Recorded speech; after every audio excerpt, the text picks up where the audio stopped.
I usually fall asleep out here, get up in the middle of the night, and then go. I am from Alexandria, Virginia, here, Route 1 area. I've pretty much lived in Fairfax County my entire life. My dad sold the house that I grew up in, and we moved into his girlfriend's house. I lived with them for maybe a year or so until I got a job at a Papa John's, and I was working night shifts, so I was drinking almost every day, pretty much. And I think that had a lot to do with me moving out of my dad and his girlfriend's house. Friends, hanging with people I shouldn't have been hanging with, I guess. I ended up getting in some legal trouble and I went to jail. And then I was kind of just staying wherever I could with friends. And that's pretty much where a lot of my difficulties had started, I would say. I grew up in Washington, D.C. The reason why I moved to Virginia is because of my son. I just wanted him to have a better environment. The first job I had was at Alexandria Hospital, and I was a phlebotomist there. I also went to hair school for cosmetologists. So I was going to school and working. Actually, I don't know what happened. It's like I fell on hard times. I didn't have any support, like family or friends or anything. And since I was a single mom, new mom, and I took care of him and did the best that I can, but I don't know, it was like a brick hit me.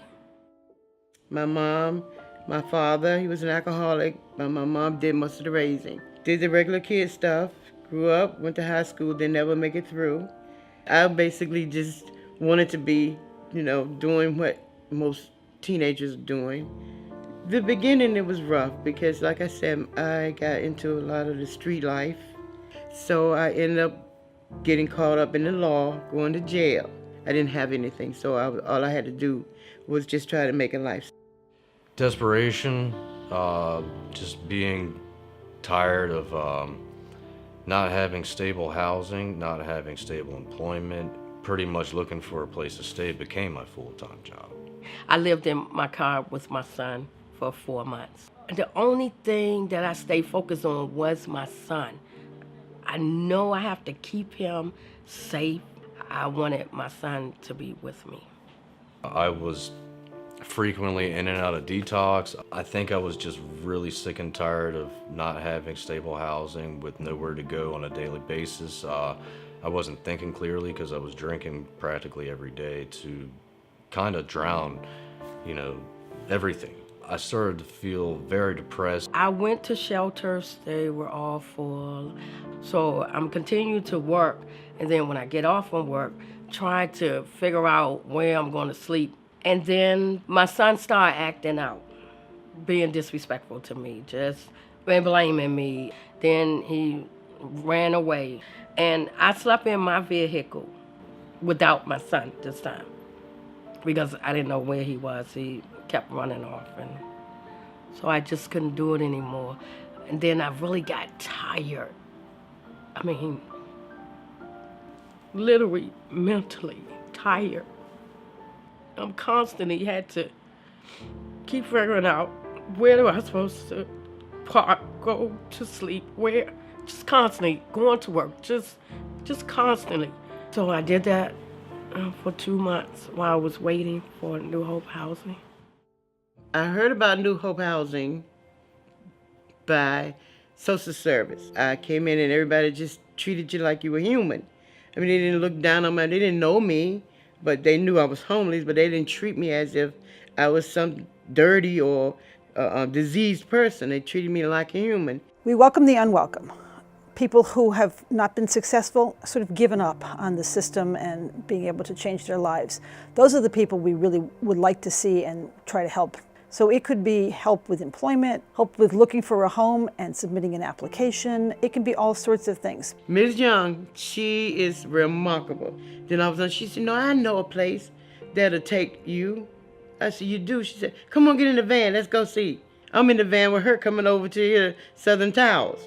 This is something that I worked for. I came from nowhere and I made something. So we have staff who support people once they've moved into housing. We provide some supports to some people financially, but we also have a case manager who goes and meets with people, listens to their concerns, helps them with budget, make sure they pay their rent, if they need food, gives them community resources, and just, plain tries to make a difference in supporting them so they can keep out of homelessness again. One thing that was really nice was coming here to an apartment that had furniture, and the dresser and the bed and the table and the couch. It really made a huge difference. It might be the nicest thing that's ever happened to me. When I came through the door and I stopped right there, and I don't know, it's like something came over me, like just standing there, like, I'm not stressful, I'm not trying to figure out where do I supposed to sleep, where do I supposed to park. All of that is just out the window. With one of the gift cards that Miss Young gave me in New Hope Housing, I was able to get a vacuum cleaner for a good price. But after vacuuming that first time, it was a world of a difference. That gift card and that vacuum cleaner, might not seem like much to a lot of people, but to me, it's very big. So. Can't tell you this enough. If it wasn't for New Hope Housing, I know I wouldn't be here. And that's why I wanted to tell them, thank you for what you've done for me. It's kind of coincidental that I went to Marshall's and I went back, turned the application in. They were ready to hire me, so I did that. And I'm coming up on almost a year now. That also helped me to cut back my drinking dramatically. I went from, 3 to 4 days a week drinking to now maybe once a week, if not every other week. Some weekends I don't even drink. I don't feel as depressed anymore. My son is really coming around now. Like, okay, Mom, you know what? I'm sorry. We were sleeping in our vehicle, and he could have ran off and just totally just been missing. So I'm very grateful for that. Yeah, so we're good. I love him. Paul came to me. He's always been so pleased. So grateful. He would send me a little text and say, Miss Young, I want to thank you for everything that you do. I really appreciate you. And I would say, just hold on, keep looking. God gonna open up a door. I didn't want to live anymore, to a point to where I didn't really care about my life.